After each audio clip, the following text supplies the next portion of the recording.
Salve, salve, rapaziada, Pokémon Valdemar número 68. 68, lembrando para você deixar aquele like aqui embaixo, se inscrever no canal se ainda não for inscrito e ativar o sininho para sempre receber alerta quando tiver vídeo novo. E hoje a gente vai começar falando do Parazão. Do campeonato mais importante do primeiro semestre do Brasil. É verdade, é o campeonato que eu mais presto atenção porque é o que eu mais passo raiva também assistindo. Mas felizmente eu tô bem. Essa semana, na verdade, a gente tá feliz. Eu estou bem feliz. O Remo jogou muito bem ontem, inclusive. Jogou, mas tu viu que o jogador do Cubetá fez o desabafo no final do jogo? Fez, que os caras foram pro carnaval e encheram o cu de cachaça e não tiveram comprometimento contigo. Cara, eu achei isso muito bom. O melhor que foi o cara de 35 anos que falou isso, 37 anos, uma coisa assim, o lateral esquerdo. Ai, cara, é muito bom. Porque ele é um excelente ator, inclusive. É porque o Pedro Vitor fez um lance no primeiro tempo, que ele fez uma bike. Nem encostou nele, e parece que ele levou um tiro. Tanto que ele volta no intervalo já sem os esparadrapo, porque o médico colocou na cabeça dele e, tipo, não tinha uma reunião. É verdade. Mas vamos falar na ordem, a gente começou no sábado com a Tuna finalmente vencendo. De 1-0, gol do Elton. O Elton, que jogou no Remo, fez um daqueles gols do acesso da Série D pra Série C, né? Naquela contra o Tiradentes, já era Tiradentes? Não. Que jogou com o Remo naquele acesso. Sim. Foi Tiradentes, não. Foi eu lembro só da Série D pra... Porra, como é que eu esqueci o nome? Tinha um time preto e branco. Operário, pô. Operário. E aí, ele jogou no Remo, fez um gol naquele jogo, na verdade. Fez um gol de pênalti, a Tuna ganha do Caeté de 1-0. Caeté que era o vice-líder do grupo do Remo. Exatamente. Aí, o Independente empata contra o Bragantino. 2-2. Bragantino que vai ter o jogo da primeira rodada que foi adiado com o Paysandu já agora nesse meio de semana, né? Mas acho que foi adiado. De novo. Será? Porque eles iam fazer justamente porque tinha a folga da Copa do Brasil, né? Mas aqui, pelo menos no primeiro noticiário que eu vi, já foi adiado de novo. Show. Federação. E aí o Paysandu ganha 2-1 no Castanhal, né? No sábado. Jogo bom de ver, cara, porque o Castanhal ele tá jogando com um time bem organizadinho, assim. Óbvio. Abriu o placar contra o Paysandu, inclusive. Sim, o Paysandu busca virada, o Paysandu é um time melhor que o Castanhal. Da vira no primeiro tempo, né, o Paysandu? Sim, mas o Castanhal continuou pressionando mesmo quando tomou a virada, e isso me impressionou porque é um time que obviamente falta aquele talento individual pra finalizar, mas estruturalmente se mostrou um time organizado, cara. E eu acho legal quando os times do interior conseguem manter essa base, ainda mais o Castanhal, que pra gente crescer vendo o Campeonato Paraense nos anos 90, o Castanhal era uma figura presente, né? Era. Ali no início dos anos 2000 já teve uma queda, surgem outros times, então pra mim eu acho legal ver o Japim voltar desse jeito a jogar direitinho, né, no Parazão. E aí o Itupiranga perde pro Águia de Manabá, né, de 2-1 em casa. Sim. E também o São Francisco perdeu pro Tapajós de 3-2. Tapajós também que venceu finalmente, né? É. Já tava aí nessa situação um pouco complicadinha, né? São 4 jogos, 1 vitória e 3 derrotas. Ele, teoricamente, largou a zona da degola ali. Lembrando que ano que vem vai ter uma questão aqui agora, a partir desse ano que já tá valendo para 2024. A Copa do Brasil mudou um pouquinho o formato. Apenas os 4 melhores, ou os que se classificam, depende da regulamentação da federação de cada região. Então, assim, só vai pra Copa do Brasil ano que vem os times que não vai mais ser ranking da CBF. Não vai mais ser ranking da CBF. Vou dar um exemplo pra vocês. Vitória subiu da Série C pra Série B, mas agora no Campeonato Baiano ele nem se classificou pra fase final do campeonato. Inclusive o Bahia mandou o time sub-20 para perder, porque se ele perdesse ele eliminava o Vitória. E aí o Vitória, mesmo jogando Série B ano que vem, esse ano, não jogará a Copa do Brasil ano que vem, a não ser que ele seja campeão da Série B. Exato. Aí ele jogaria a Copa do Brasil 2024. Não vai ser campeão. Então, assim, teoricamente aqui seriam os 4 melhores colocados. É por isso que eu acho que o Remo tá dando todo esse gás, o Paysandu também, no campeonato regional. Porque se eles ficassem de fora... Não, e Copa do Brasil é dinheiro, cara. Exatamente. Pra clube pequeno é a melhor coisa. E o Remo e o Paysandu lideram, né? Eles são os 2 primeiros colocados. O Paysandu ainda com jogo a menos, né? O Paysandu tá com 9 pontos. O Remo foi pra 12, né, com essa vitória. A gente vai já falar da tabela, agora vamos falar do jogo do Remo, né? O Remo começou bem. Sim. Eu falei tanto mal do Diego Tavares, né? Tanto mal. E nessa partida ele jogou muito. O escape do Remo era muito pelo lado direito, onde ele estava jogando. Os três primeiros gols foram pelo lado direito. Lado direito e todos 3 assistências do Lucas Mendes, que é o lateral direito, né? Sim. Eu sei que aos 12 minutos o Muriqui sente. E engraçado que ele roubou uma bola pra ele partir só ele e o goleiro desde antes do meio campo. Só que ele já sentiu a fisgada na coxa. E não deu prosseguimento e saiu. É engraçado que na transmissão, e é a impressão também que a gente teve nesses últimos jogos, do tipo, vai ficar difícil um pouco pro Remo agora, porque era o Muriqui que dava esse gás lá na frente, né, de criar situações, e o Remo perdendo muito gol. Acabou que o Remo fez mais sem o Muriqui nesse jogo do que ele fez com o Muriqui. Porque não acho que seja culpa do Não, Muriqui. é porque mudou um pouco. Acho que assim, o Cametá tava marcando o Muriqui sabendo que ele não é um jogador fixo, centroavante 9 que fique na área, né? Uhum. E quando muda a característica que entra o Fabinho já é esse cara, né? Sim. Que vai ficar entre os zagueiros, que vai brigar pelas bolas, mesmo ele tentando se movimentar um pouco mais, assim como o Muriqui faz, né? Saindo mais da área. Mas assim, o Pablo Roberto fez uma partida sensacional no meio-campo. O Calvin Phillips, o cara falou no comentário do último jogo. E o Diego Tavares funcionou muito bem com o Lucas Mendes, tanto que a jogada é uma recuperação de bola no meio-campo, o primeiro gol. O Pablo Roberto carrega, passa de 2 e abre pro Diego Tavares, ele espera a passagem do Lucas Mendes, que cruza para trás pro Fabinho fazer o gol sem goleiro, já sem ninguém. Sim. Logo depois, uma jogada bem parecida, que ele abre pro Lucas Mendes e o Lucas Mendes cruza na cabeça do Richard Franco. O Remo faz 2-0. Sim. E 3-0 é do Fabinho também. O Fabinho faz 3. O terceiro, tô tentando lembrar, no primeiro tempo, como foi o terceiro gol. Jogada pela direita. Eu acho que tem um rebote no terceiro gol. Eu acho que eu não vi, porque eu tava na loja trabalhando, então eu vi de relance. Mas aí, o 3-0, cara, no primeiro tempo tava assim. E o Remo jogando bem, né? Sim, aí no final do primeiro tempo tem um pênalti besta, desnecessário. Acho que foi pênalti. Foi pênalti, sim. Mas desnecessário, não precisava. O jogador nem tava dominando a bola direito, sabe? Uma chegada que não precisava dentro da área. Aí vai pro segundo tempo. Porque deu um amplo pro Cametá, né? Você... 3-1, porque se você bota 3-0. É outro clima. É outro né? clima. Aí 3-1 não, vamos pra cima dar. O Cametá pressionou, assim, mereceu até o gol antes da hora que saiu, daí saiu um gol meio sortudo, né, que foi um chute de fora da área com desvio. Sim. Não, de fato, não tinha chance pro Vinícius ali, aquela bola desviou, não tinha como o Vinícius pegar. E aí o Castanhal fez 3-2. E aí... Quando a gente pensou que ia ser aquele jogo de sufoco, que é o que a gente já espera normal do Remo, o Fabinho faz o terceiro. O quarto, né, o terceiro dele, sim. Faz o terceiro dele, o quarto, e mata o jogo, né? E aí eu tenho uma estatística importante pra falar. Diga. O Fabinho tem um hat-trick no ano. Sim. Messi não tem nenhum. Neymar não tem nenhum. É verdade. E Vinícius Júnior também não tem nenhum. Benzema também não tem. Nem o Benzema. Aí a minha pergunta é o seguinte. Fabinho é o melhor centroavante do ano do futebol mundial? Só o tempo girar. Mas, eu queria outra estatística aqui, e eu queria perguntar, que eu não lembro agora a sucessão de fatores. O gol do Remo já sai depois da confusão, que teve 2 expulsos, né? Tiveram 4 expulsos, na verdade, 2 dentro de campo, 2 das equipes técnicas, tanto do Cametá quanto do Remo. Eu acho que foi o quarto gol do Remo já sai quando tá os 2 times com 10 em campo. E já tá 4-2. Eu acho que já. Já tinha rolado a confusão, Já tinha. Não, a confusão rola depois do 4-2. Ah, tá, beleza. O que eu não lembrava. Eu vou já confirmar aqui, mas eu tenho certeza que é isso. Mas tem uma estatística interessante também, que é, até o segundo gol do Remo, o Cametá era a melhor defesa do campeonato. Exatamente, até o segundo gol do Remo, o Cametá era a melhor defesa do campeonato. E depois do terceiro gol do Remo, o Remo se tornou o melhor ataque do campeonato. Exatamente, então eu acho legal essa virada. Não, sai antes do gol do Fabinho, as expulsões. Isso, então tava já o jogo com os 2 times com 10. Que foi o Lucas Mendes, inclusive, que foi pra mim um dos melhores da partida, junto com o Fabinho. Eu ouvi os caras na transmissão assim, quem será que ganhou o melhor do jogo? Eu falei, não tem jeito. Pô, o cara fez 3 O gols. cara fez 3 gols, não importa se ele só empurrou pra dentro do gol, mas ele tava lá. 3 gols, cara. 3 gols. Assim, eu falei na primeira rodada que eu achei o Fabinho um jogador voluntarioso no ataque. Mas jogou mal. Fui criticado. Jogou mal. Mas ele demonstrou que foi, porque lá, quando foi o Remo virou contra o Castanhal, contra o Águia de Marabá virou no final com o gol dele, né? Sim. E nesse jogo aqui ele teve um pouco mais de tempo, fez 3 gols, eu acho que é um jogador pro Remo ficar de olho. Eu acho que o segredo foi que ele não tava foito. No jogo que ele foi voluntarioso, mas tava foito, pensei que a bola tava pegando fogo no pé dele, que não, teve calma. Tu viu o novo reforço do Remo? Qual? Neymar do Nordeste. Rogério, jogou no São Paulo, Pumas. Por quê? Sabe quem é o Rogério? Eu tô tendo a imagem dele na minha cabeça, eu acho. Vou botar a imagem dele aqui pra ti que tu vai saber, mas eu acho que pra uma Série B, Série C, né? Eu acho que ele... Depende do salário. Eu sempre me preocupo com isso, com ele. O cara mas atrás, eu acho que... peso de ouro.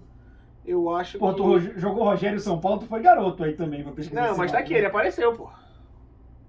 Tá, eu lembrei quem é. Né? Jogou o time do Quantos México. anos? 32 anos. O Remo gosta mesmo. Mas assim, é um jogador um pouco mais de velocidade, eu acho que vai querer fazer aquela dupla de ataque com o Muriqui e o Diego Tavares vai brigar por essa posição com ele ali. Ou então ele brigar justamente com o Pedro Vitor na esquerda, né? Agora não sei qual o grau de lesão do Muriqui, não cheguei a pesquisar, mas ele já é um jogador de mais idade também. Mas não é bom... nessa função, Rogério. Não, mas é tipo, como ele é referência do Remo, é bom que tenha outras peças para caso o Muriqui precise descansar, para uma série de coisas. Ele tem feito bons jogos com o Remo, mas assim, eu não quero me empolgar com o Remo. Até porque o Paraense não é parâmetro de absolutamente nada. Não, esse time aí, se eu falar assim, olha, eu tenho esse time aqui hoje, e esse time vai jogar a Série C, onde tu só pode mudar 3 jogadores. Eu ia mudar os 2 zagueiros. Justo. E o Diego Tavares. Fica um time ok. Um time ok. Troca porque, 3 assim, por 3 peças boas. Eu gosto do Shoa, eu acho que faz um bom papel ali na primeira volante. Ele jogou Série B pelo Remo e também fez uma Série B razoável, né? No na média. Aquele time do Remo permitiu, né? Richard Franco e Pablo Roberto também são jogadores que eu acho que vão ser titulares ao longo da temporada. O Pablo Roberto é um excelente jogador. Pelo menos eu tenho gostado muito. A gente vê que ele tem um pouco mais de técnica e visão, mas às vezes ele gosta de inventar. Mas quando ele faz o simples, ele joga muito bem. E o Richard Franco, como elemento de surpresa, tem sido... Ele é um jogador que tem uma pegada forte no meio campo de marcação, mas também ele entrega muito no ataque também, né? Sim. Então ele faz gol, no primeiro jogo na estreia fez assistência, fazendo aquela infiltração pela direita, agora ele fez um gol entrando dentro da área como centroavante, que foi um gol de cabeça, né? Sim. Então eu mexeria ali. Ou então no lugar do Pedro Vitor também. É justo. Ou o Diego Tavares. Eu não quero me empolgar porque realmente eu esperava que o Remo tivesse uma situação mais turbulenta no campeonato nesse momento, e ele tá com uma solidez que... E novamente, né? No início do segundo tempo fez um pouco de recuar demais, mas estava 3-0, não era aquele 1-0 que o Remo gosta de fazer. Então eu acho que o Remo tem... Ele começou com o pé direito o campeonato e dá uma esperança. O trabalho do Marcelo Cabo tem sido diferente dos últimos técnicos que têm chegado no Remo. Sim, sem dúvida. Né? E aí a tabela fica como? O grupo A, que é o grupo do Remo. Fica com o Remo com 12 pontos, né? Com 4 jogos, 4 vitórias, 10 gols e 4 sofridos. 100% de aproveitamento. O Caeté vem em segundo com 4 pontos. Bragantino com 3 pontos, mais um jogo a menos, né? Que é o jogo contra o Paysandu. E o Itupiranga com 1 ponto, apenas com um empate e 3 derrotas. Agora é o pior time do campeonato. Já vai ser rebaixado, se continuar assim. No grupo B, Paysandu, 3 jogos, 3 vitórias, 7 gols marcados, 2 sofridos. 100% de aproveitamento. Águia de Marabá com 7 pontos, 2 vitórias e empate e uma derrota. Depois vem o Cametá com os mesmos 7 pontos, né? Que era a segunda melhor campanha do campeonato, inclusive. Terceira melhor campanha, no caso, depois de Remo Paysandu. A primeira melhor campanha depois de Remo Paysandu. Mas perdeu agora e o Águia de Marabá venceu, então ele passa. E o São Francisco em último colocado do grupo B do Paysandu. O grupo C tá aquela série. O grupo C é aquela nivelada por baixo, como a gente falou. A Tuna lidera com 5 pontos, né? Com 1 vitória, 2 empates e 1 derrota. O Castanhal vem empatado em segundo lugar. Também é o mesmo número, né? Vitórias. E mesmo número de gols sofridos e feitos, então estão com saldo 0, mas como a Tuna fez 6 gols... Não, 6 gols, eu acho que é o gol pro. E aí vem o Tapajós com 3, né? Só ganhou 1 jogo, perdeu 3. E por último, o Independente, que também... É o único que não venceu no campeonato. Ele tem 3 empates e 1 derrota. E o Independente é o único que... na verdade, o Bragantino e o Itupiranga também não venceram. E o Bragantino também tem 3 empates. O Bragantino tem 1 jogo a menos, né? Mas vai perder. Né? Não vai ganhar do Paysandu. E aí a próxima rodada do Paraense, a gente vai destrinchar aqui pra vocês. O Paysandu pega o Caeté lá no... Que, rapaz? Ipixunão. Lá em Ipixuna. Independente pega Itupiranga. A Tuna e Remo no Souza, 10 da manhã, no domingão. Horário bom pro jogo. Domingo, 10 da manhã. Bragantino depois pega o São Francisco. Cametá e Castanhal. Vão brigar ali pra sobreviver, pra lutar por esse segundo colocado, né? Se classifica ainda bem ao terceiro, os 2 melhores terceiros, né? E pra fechar a rodada tem Águia de Marabá e Tapajós. Agora a gente vai falar num campeonato menor um pouco. Mas que merece um pouco de reconhecimento também. Acho que mas ele é menor. Isso a gente vai falar do campeonato inglês, que não teve rodada cheia nesse final de semana, porque o jogo do Manchester United na rodada foi adiado, porque ele jogou a Copa. E o do Newcastle também. Que eles jogaram a final da Copa da Liga Inglesa, né? Que o United ganha 2-0 roubado. Não existe isso. Fulham empata com o Wolverhampton 1-1, né? Esse jogo, tipo, é de um time que tá na parte de cima da tabela contra um que tá na parte de baixo da tabela. Teoricamente é prejuízo pro Fulham, Mas eu acho que o Wolverhampton não tem time pra jogar, pra estar onde ele está. Pro resultado do que o Wolverhampton precisa foi ruim, mas pro futebol que o Fulham vem jogando em comparação com o Wolverhampton foi ruim também, porque foi merecia um a vitória. resultado positivo pro Wolverhampton esse empate. O Everton conseguiu perder pro Aston Villa de 2-0. O Everton ele faz coisas realmente impressionantes. E aí ele entra na zona de rebaixamento e o Aston Villa respira, foge mais, né? O time conseguiu se desgarrar, pontos, né? Encosta no Chelsea com o mesmo número de pontos. E aí depois o Leeds ganha no Southampton. O Southampton é o saco de pancada da temporada, 18 pontos apenas. Só não tá virtualmente rebaixado porque ainda tá muito próximo em pontos. Exatamente. E o Leeds acabou que com essa vitória sai da zona de rebaixamento, né? Porque ele era o vice-lanterna. Pra ter noção, ele fica a 1 ponto só da zona de rebaixamento. 4 pontos do Southampton que ele ganhou. E logo depois o Arsenal contra o Leicester ganha de 1-0 apenas. Magrinho. A torcida ficou ali, será? Mas assim, nesse momento do campeonato importa os 3 pontos e não como ganha. Exatamente. Agora se ganhar de 0-0, tá valendo. Valendo os 3 pontos, eu não tô nem aí. O Northampton que deu aquele up, né, com a chegada dos 500 jogadores, né? E aí agora já... Nottingham Forest. Perdão, falei Northampton, né? Northampton é da terceira divisão da Inglaterra. Sim. Então, o West Ham ganha de 4-0 o Nottingham Forest, que tinha... Mas é o resultado mais impressionante, né? Porque a gente não esperava. Elástico, assim, até porque o Nottingham Forest tem tido uma recuperação muito boa, né? E o West Ham tava na zona de rebaixamento, né? Então ele ganha 2 posições, sai da zona de rebaixamento e fica literalmente a 2 pontos do Nottingham Forest. Vale lembrar que eu acho que aí do Crystal Palace, que é o 12º, até o Southampton, cara, ainda tem muita água pra rolar, eu acho. Ainda tem jogo, porque são 9 pontos, né? Sim. Literalmente a diferença do 12º colocado ao Lanterna são 9 pontos, são 3 rodadas. Muito então, perto. como ainda tem uns 15 jogos, 14 jogos pra acontecer, são 38, né? Eu acho que ainda tem jogo ali. City joga como mistão contra o Bournemouth, mas contra o Bournemouth só precisaria do mistão mesmo, porque o time tá na vice-lanterna. Dos últimos 12 confrontos entre os dois times, o Bournemouth nunca ganhou nenhum jogo. E aí ganha de 4-1, gol do Haaland, 2 gols do Julian Álvares. Haaland se torna um jogador do Manchester City que já fez mais gols em uma só temporada e a temporada ainda nem terminou. Ainda falta tipo um terço da temporada. Né? Exatamente. Pô, ele já fez 28, o recorde anterior é do Agüero. E aí o jogo mais horrível assim, o jogo mais horrível, sem dúvida nenhuma, da rodada foi Crystal Palace 0 e Liverpool 0. E Liverpool parece que chegou ressaqueado, deu pro 5-2. Eu já vi uns vídeos assim, ainda dá. Só que não dá, né, gente? Não. No Bernabéu fazer 3-4-0 no Real Madrid é muito difícil. Não, eu acho que pro Liverpool agora tem que sonhar com uma pré-Champions.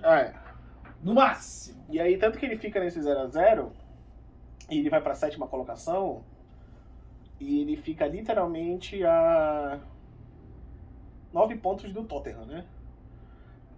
Só que ele tem o mesmo número de jogos que o Tottenham.